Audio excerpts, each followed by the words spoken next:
At the My on father Second came Avenue. to America Oh. in 1882, and he became a citizen as soon as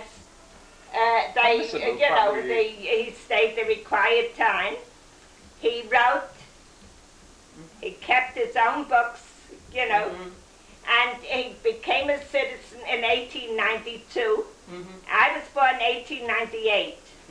See, there was one time before I was born, he and my mother both came from Hungary.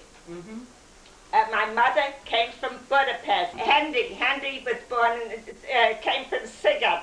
That's Your grandfather, we were in that town. came from Sigat in Hungary, and my mother came from Budapest. My father, when he was 4 years old, was apprenticed to a tailor.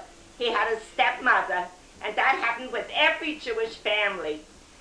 The women used to die and the men used to marry again. The law sort of tradition decreed that a man should not be without a wife, see, and they would marry preferably a sister. But just the same But story. if a sister weren't available, then they would marry anybody they met, see.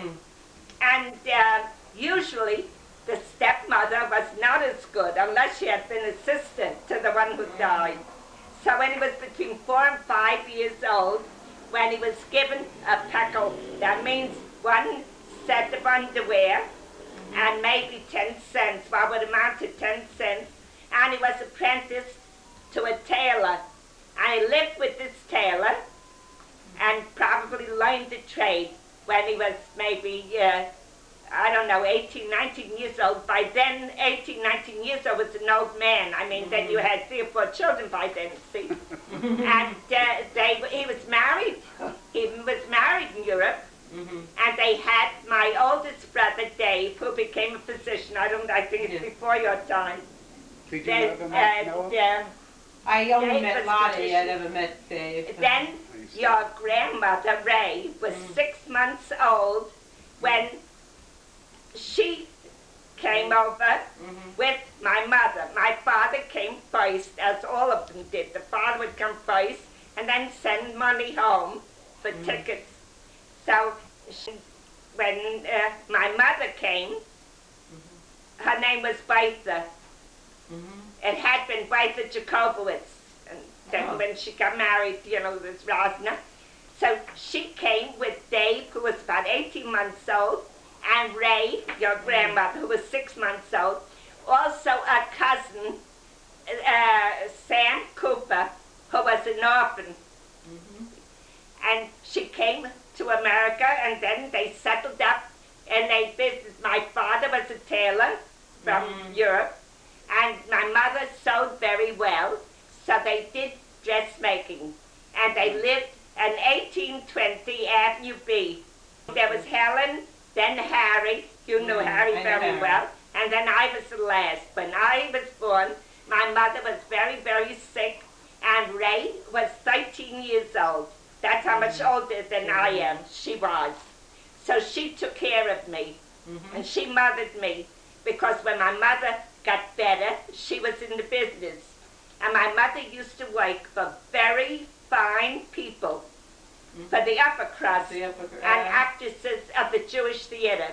So I was brought up, this is interesting, sorry Peter, I was brought up knowing too loud, knowing all these actresses in the theater, and my mother naturally had tickets to the shows, and we would go there. That's a different story. At 6 years old, my brother became a physician, Dave. He graduated, and he was interning in Bellevue Hospital. See, he was 15 or 16 years older than I was. Then there were no telephones. This was before the telephone era, except the upper crust. Because Dave became a physician, we had a telephone. So when I started going to school, the teachers, I became a pet because of the telephone. The teachers would ask me, to have my parents call so-and-so, you know, a Because they message. had a telephone. Mostly to, there was a Catholic nursery or something. See, and I used to go there and deliver the message and then take the answer for them. See, another reason I was teaching pet was they used to let me go to the bakery and bring them eclairs. I remember they liked it. Okay. And my brother became a physician. In order to launch him, you would join organizations to bring him out, to bring him before the public, because who would know him? You didn't just go out and pull them in. See, to organizations, So that to they the could- IOBA, they didn't have B'nai B'rith then, but the Independent Order of B'rith Abraham, and the Order of Odd Fellows. See, there was a dispensary on 4th Street and Avenue D, and the children used to line up there, and the tonsils were taken out. They took the tonsils out, they had Mass clippers, production. and clipped the tonsils, and the kids went home. And nothing ever happened to them. That's right. See? Sure. And my parents were very active. Half it helped the business, half it didn't. But because you belong to the organization, every organization had a doctor on call. And if you couldn't pay, then the organization paid him, whether it was 50 cents or $1 a visit Yeah, for that's right. attending the people who Okay. belonged to the That's organization. right. But they were If not a woman ready-made, got no ready-made married, clothes. If a woman got married, then my mother used to make the dress for the bride and the dress for the maid of honor and one or two bridesmaids if there were. See? But also another dress. The first Saturday after a wedding, the bride or the newlywed would go to the synagogue to be blessed. So that was also a celebration, and for that they always got another dress. And they did everything beautifully. I mean, it wasn't cheap like today. People paid $4 and $5 and $10 a yard for material at that time. That's A right. dress, yes. Well, those yes, people yes, that could yes. afford it, because the others... See, there were no wholesale then. See, as I say, she was working for these actresses. You know, one recommended the other. Wasn't you didn't have ads in the paper then. It was by word of mouth. And she did very beautiful work. Now, Ray and Helen never went to work. See, but when they were home, we always had a maid. From the day I was born, we always had a maid. Now, who was a maid? You would import somebody from Europe, and she came to live with you, and she shared your bed and board, besides getting paid. You know, she'd get some money, I don't know, it wasn't a hell of a lot. But when she got married, you made her wedding.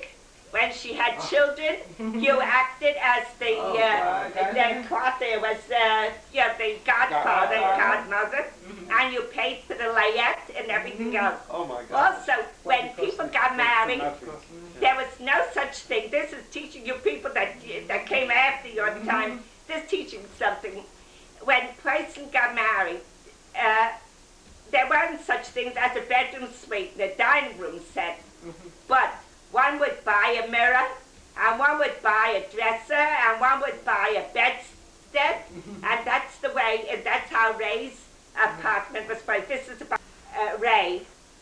When she got married, if you can read between the lines, I had to go home with them and stay with them the first couple of days. After she got a period. See, so I didn't know what it was about, but I went and stayed along. Okay. He was active in erecting, or have erected, a temple at 70 Columbia Street. He was active so long that when he passed away, they had earth brought from Israel, some to put on the grave to It's consecrate supposed to it. be an honor. Right. They also insisted on giving him the shroud. See, now every religious man had, no more, that's before your time. Explain it. Yeah. They had a kittel, Kittel, it was called. It was what became a shroud. See. I don't And understand. it was Like their a honor. palace? talus, explain beside the talus. Beside the talus. How old was the he? kittle. The kittle. How old? He is- was in is his the- 70s, It's the wasn't burial. It's the Oh, burial. burial for sure. Paul. Oh, burial cloth. It's How a old burial- was he when he died? Wasn't he 72? A kittle at How old was he? when my father died, 79. 79. It was the honor of the temple to supply the shroud to an illustrious person, like the president of the temple or The they rabbi. called a gabba, G-A-B-E. A gabba stands above everybody. He remains the bema, B-E-M-A, where the altar is. See, they used to have it in the middle. Now a lot of them have it up Facing front. the east. See? But then it used to be in the middle. And he stands there and he supervises everything that yes, goes we've on. seen We that. have it. When they Yeah, have that's true holidays today, yes. and they sell the honors Right. to To make make the the various yes, right. prayers, Yeah. it's up to him, to the gabba, Right. to see We have who that, gets the honor. Okay, we know Naturally, the about one that. who can pay more for it. Right. But to get back to the shroud, Yeah. my father had his own shroud because being a dressmaker, my mother had made him one, and the only time, see, you wore a talus to every service, but the shroud you wore Yom Kippur, Yeah, I remember. that I was remember special for Yom Kippur. Everybody would be in white. Those big, the Yeah, very white. big ones. White, right, Yeah, white. see. But when he Not a finally died, Well, died, Why did they use that as he was president of a temple on up near 180th Street. So they wanted to supply the shroud, and they were insulted that they didn't have the honor.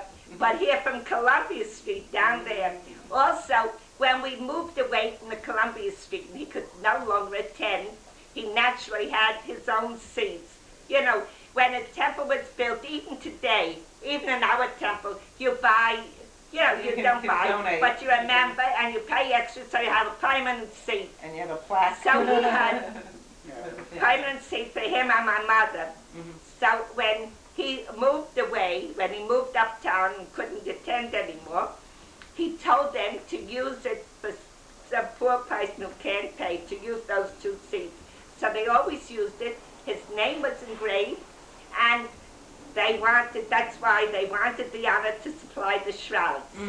In the meantime, we had made several moves because when Dave became physician, it was no longer necessary for him to live with us because he had to establish an office. So we moved to 7th Street near 1st Avenue. It happened that they were rooked in. They thought they were renting with an option to buy a building. You know, then a doctor had power floor and basement. Say 4-story buildings, and the power floor, they called it. So it developed that the man who let them have the apartment rooked them. He didn't own it. He had it on lease, and he had to get out there. And my mother was very active. She was the president of a sisterhood in the temple. They had a meeting, and she gave a speech, and there was some excitement there, I don't know what, but at the meeting, she got a heart attack. And was slowly recovering, and after 6 weeks, she just all of a sudden passed away.